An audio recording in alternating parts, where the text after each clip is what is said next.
Blake Lively's spy has been unmasked, and you won't believe this. Yeah, we've lost some talk.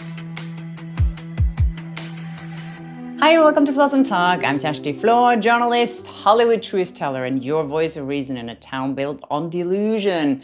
I wasn't going to do a video today, but then so many things happened that I felt like I have to keep you guys updated because this is huge. Blake Lively's mystery witness has now been unmasked. And this whole thing looks so suspicious to me. Also, parts of the deposition of Justin Baldoni's agent at WME has been revealed or unsealed, and Blake Lively's agent has come out and said things. This is so revealing stuff, you guys, that I just had to jump on and talk about it. But as I was about to sit down and do this, someone texted me and said that Diane Keaton had just passed, and that really affected me because I really love Diane Keaton. She is one of my favorite people to interview. Not that I knew her in any way. And I feel like sometimes with these celebrities, when they pass and you feel like, oh, I'm so sad that this person passed and I never even, met them. But I did meet Diane Keaton and I feel like she's one of those really good ones. She's only 79 years old. We don't know what the cause is yet. I haven't seen any updates on that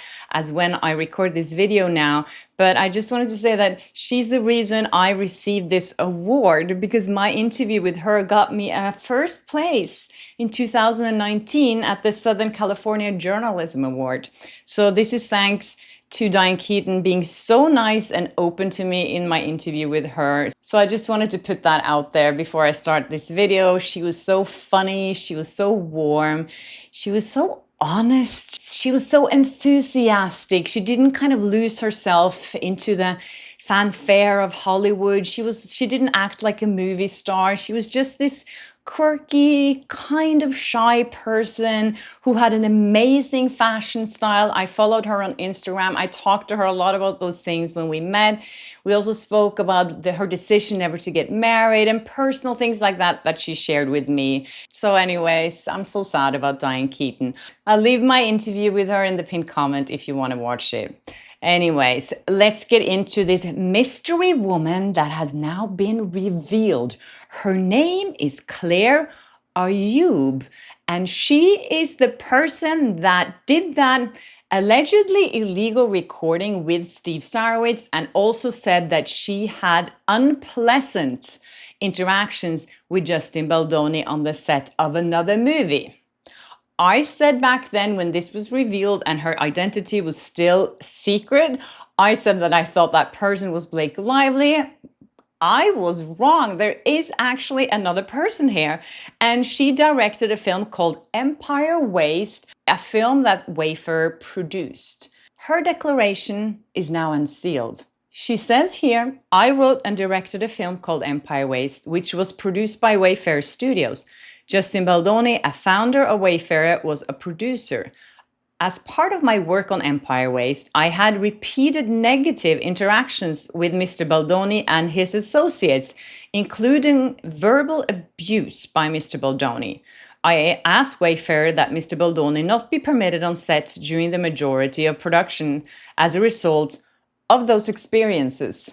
Negative interactions, they do occur on a movie set. I've been to so many set visits and see how things go on there. People are yelling at each other. And I think if you're a producer of a film, you want the film to be as good as possible. And I'm sure that not all interactions with everyone on a set of a movie is positive. And I do wish she would give some examples here of what this verbal abuse actually was. She's just saying that it was verbal abuse. Anyways, before I go further into her declaration here, we have to keep in mind that all she's saying here is basically worthless because she can never be used as a witness for Blake Lively because she has nothing to do with It Ends With Us. The only reason why Blake used Claire Ayub in her lawsuit here is because she wants to try and smear Justin Baldoni and the Wayfair parties and try to convince the public that he's a bad person. Because this witness is not connected to anything with It Ends With Us, so she can never be brought into court as a character witness or anything like that for Blake. Just to put that out there. Anyways, let's get back to this. So Empire Waste, her movie, was supposed to be released in the fall of 2024. So this was a little bit later after It Ends With Us was released. Keep that in mind. And she says here, in August of that year, as a result of my experience with Mr. Baldoni and ongoing press coverage relating to Mr. Baldoni and It Ends With Us, I requested that he not be involved in Empire Waste marketing or public relations efforts. Wayfair agreed to my request. So this was at the time where Blake Lively's team was out in the press trying to paint Justin Baldoni in a bad light. And this woman here, this director, she's saying she didn't want him to interfere with her public relations. I do understand, because there was so much controversy around Justin and around the Wayfair parties at that time. She wanted to keep a distance from all of that. And I think that's actually the reason here. She didn't want him involved, or the Wayfair parties involved in anything with her movie, because she was afraid that the negative attention he was receiving at that time would bleed over to her project. And then she says here that less than a week after reaching that agreement, I was contacted by the assistant to Steve Sarowitz, the co-founder and co-chairman of Wayfair, the billionaire that has also been dragged into Blake Lively's lawsuit, to schedule a time for me and Mr. Sarowitz to speak. So he wanted to speak to her. And she says that Mr. Sarowitz's assistant did not identify a topic for the meeting. I feared that Mr. Sarowitz wanted to discuss my recent request relating to Mr. Baldoni, worried that Mr. Sarowitz might pressure me to abandon the prior agreement that I had reached with Wayfarer. I recorded our meeting.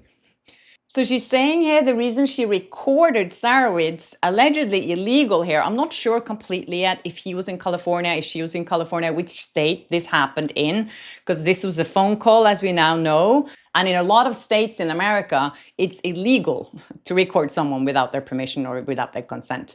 So she's saying here that the reason why she recorded it was because she wasn't sure if he was going to go back on his promise with her. And this is where it makes no sense to me. Because if Steve Sarowitz already knew that she had issues with Baldoni on the set, why would he share how revolted he was with Blake and Ryan at the time and how he was going to do anything to protect his studio? That's why I think this recording here, which I hope we will hear soon, is so important. Because I think at this point, she was probably talking to Blake's team. I don't know for sure, but that really makes sense to me. Why on earth would you record a conversation like that? And I think her excuse for doing it was just so lame, and I don't believe it for a second. And time will show what actually happened in that conversation. If she was fishing, if she was on an assignment for Blake at the time, we will find out as soon as we hear this recording, you guys. And the thing is, what we know for sure is that she gave the recording to Blake. Why did she do that? There's another thing here. Why is this in her interest to give this recording to Blake? She knows herself that it's allegedly illegal to record it, and she gave it to Blake. And also, Blake can't even use this as evidence, and she's risking a lot putting her name out there, especially in this case where she knows there's a lot of backlash for people who have supported Blake in the past, and she's willing to do this. What is she given in return here? That's my question. What did they promise her for this recording?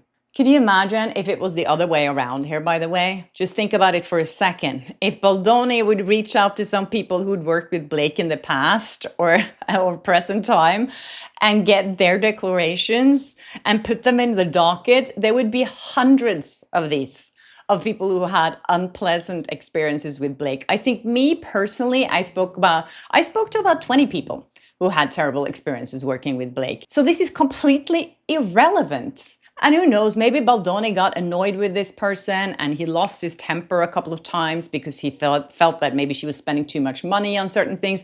That's a producer's job here. And for her to go out and say that he was verbally abusive to her, give us the examples. What exactly happened? Don't be so vague. And that's what I hate about this too, the vagueness of everything, insinuation, because that's legal language and they know that they can get away with it. Also, an interesting fact here that Clara Job says on her website that she also worked with the New York Times. So, yes, put the dots together, you guys. I did actually look at her Instagram and I saw that she's not following Blake, but she's following not Blake Lively. So I think she probably was following Blake Lively and then she just unfollowed her so it wouldn't be some kind of connection there, but she forgot to follow not Blake Lively. I don't know. Why would you follow on not Blake Lively and not Blake Lively is following her back? I don't know. These are just speculations, but I think sometimes there are a lot of answers on Instagram, you guys. I think definitely we have another Liz Plank situation here. Remember Liz Plank, who was Justin's co-host at his podcast and who the day after Blake Lively's article came out in the New York Times, she dropped him and went out publicly against him.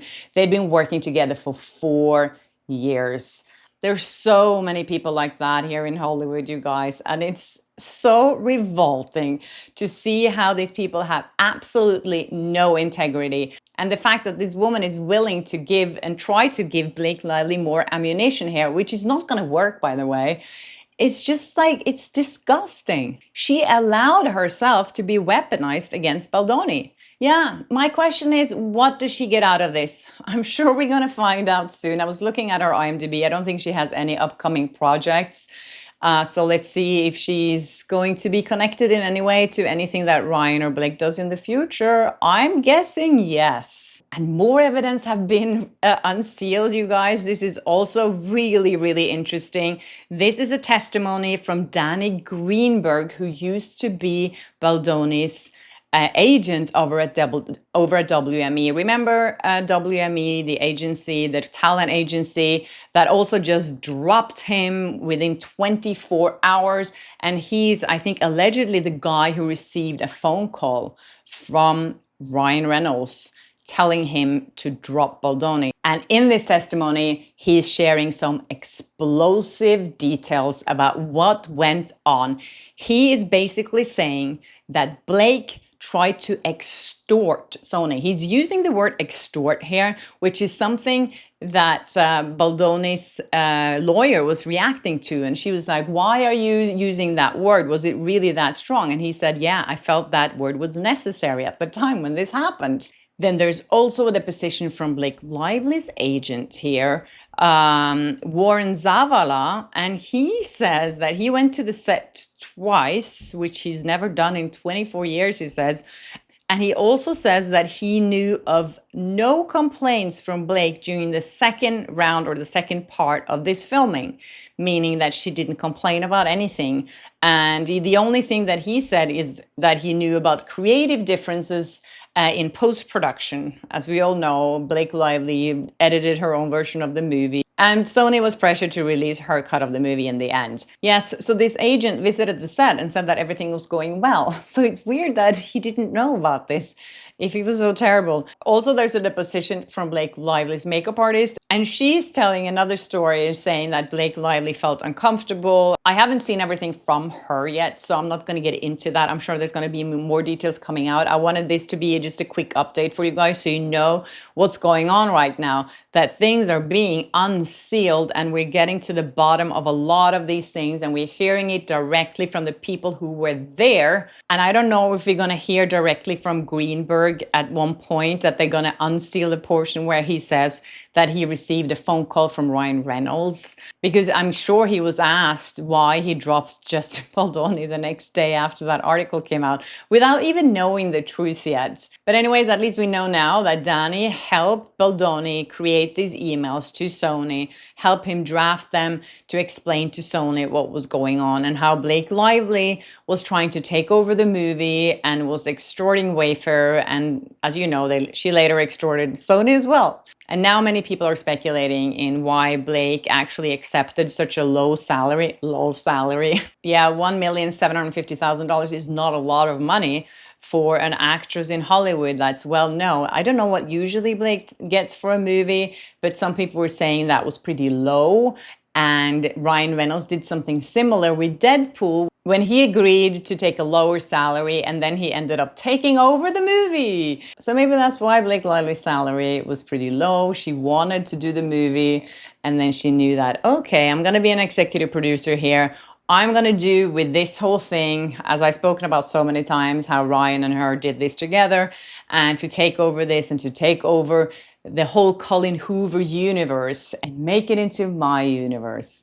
Anyways, that's it for me, you guys. Thank you so much for watching. And again, I'm so sorry about Diane Keaton. It really breaks my heart that she's no longer with us. And anyways, if you haven't subscribed yet, please do and hit the notification bell so you never miss an episode of Flawsome Talk. And I'll see you soon. This movie also talks about serious things that, you know, life comes to an end and all those things. Do you think about that? Because I was just speaking All to the the other time. You do? Sure. Of course. How I'm do- closer. I'm much closer to the end. But you never know, though. That's the You thing. don't know, but I think that there's a pretty good average. You know, that how long do people live? I mean, if you're lucky, you can live for a very long time. But mainly people, probably life expectancy is that, you know, 80 is pretty, frequently people don't live beyond 80. Does it scare you? To think Sure. about it? Yeah. Of course it scares me, just like the character I played in the movie. I think she was terrified. Yeah, we Flawsome Talk.